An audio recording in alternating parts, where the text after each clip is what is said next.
tous. Aujourd'hui, petite surprise, nous avons été invités par Renault pour découvrir le Captur. Sur les premières images que nous avions reçues, je pensais que c'était juste une Clio 4 surélevée. Que nenni, on a vraiment une voiture qui a vraiment sa propre personnalité. Alors on retrouve tout le nouveau design Renault, surtout dans la calandre, mais on arrive vraiment avec une voiture très originale, je le répète, qui a sa personnalité et qui ne manque pas de charme.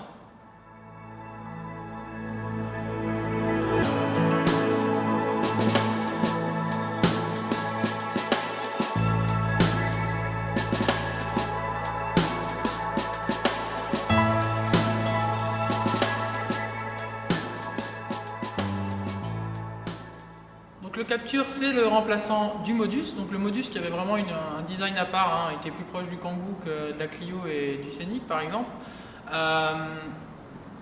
Au niveau de l'habitabilité, je pense qu'on est un peu au-dessus du Modus. Et clairement, niveau design, en ce qui me concerne, c'est très subjectif. On a vraiment quelque chose de beaucoup plus intéressant que le Modus.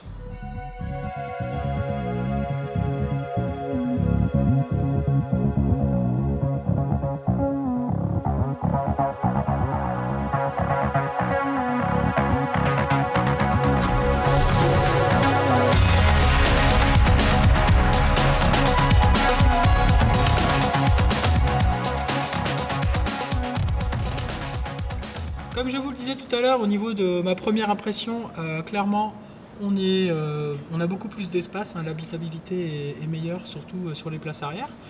On a ce joli petit rappel du concept car, avec ces élastiques ici, qui font office d'aumônière en fait.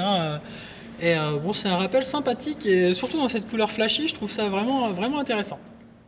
Globalement, une impression d'espace beaucoup plus forte que dans la Clio 4. On retrouve des petits rappels orange qui rappellent justement la carrosserie, donc orange Arizona. J'ai eu beaucoup de mal à me souvenir du nom de cette carrosserie. Donc des rappels orange ici autour du Airlink, là au niveau de la boîte à gants et autour donc des haut-parleurs et aussi des aérateurs là-bas tout au bout. Donc ça donne une petite touche bien sympathique et personnalisée à cette voiture. Au niveau du compteur, comme je vous le disais, on retrouve vraiment celui de la Clio 4 à peu de choses près. Au niveau de la position de conduite, c'est un peu dur de se rendre compte en statique, mais voilà, je me sens un petit peu surélevé par rapport à la Clio 4 que j'avais trouvé assez basse, donc dans le bon sens du terme parce que justement le côté dynamique était très présent. Là, on a la position de conduite qui est équivalente justement à ce qu'on pourrait attendre d'un véhicule de ce gabarit, donc un petit peu surélevé. On domine la route, on voit pas vraiment tout au bout du capot. Bon, après, j'ai pas réglé le siège. La visibilité arrière m'a l'air correcte, en tout cas un peu meilleure que celle de la Clio 4, sachant que de toute façon, ce véhicule peut être équipé de la caméra de recul et du radar de recul assez rapidement, je pense, dans les finitions. Voilà, rien à rajouter. Au niveau de la sellerie, on a vraiment quelque chose de sympa. On retrouve exactement le même volant que la Clio 4.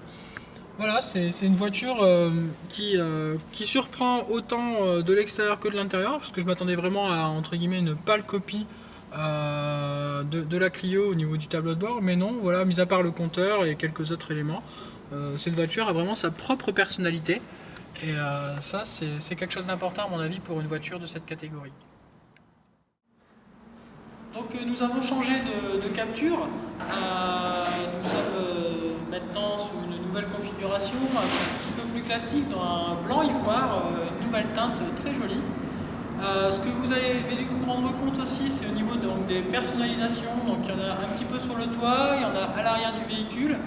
Donc voilà, une voiture qui aura sa personnalité, on pourra sûrement avoir son Captur qui ne ressemble à aucun autre.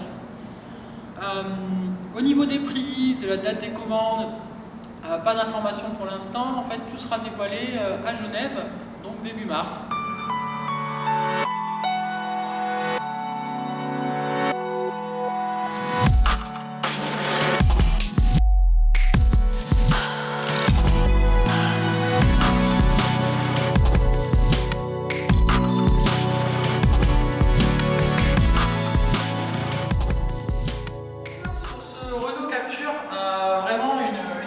mise surtout sur l'aspect design. On a vraiment ce côté surélevé, vraiment, puis surtout cette personnalité différente hein, de la Clio 4. On est loin de juste avoir un crossover de Clio. On a vraiment une voiture qui a sa propre personnalité et ça c'est quelque chose auquel je ne m'attendais pas. Au niveau de l'intérieur, on est vraiment sur quelque chose aussi original, beaucoup de rappels de carrosserie d'extérieur. À mon avis, il y aura beaucoup de personnalisation de ce véhicule. Maintenant, il n'y a plus qu'à attendre des essais en dynamique pour se rendre un peu compte des capacités de la voiture. On sait que ça ne va pas être un franchisseur, c'est plus un véhicule, voilà, plus sur la catégorie crossover.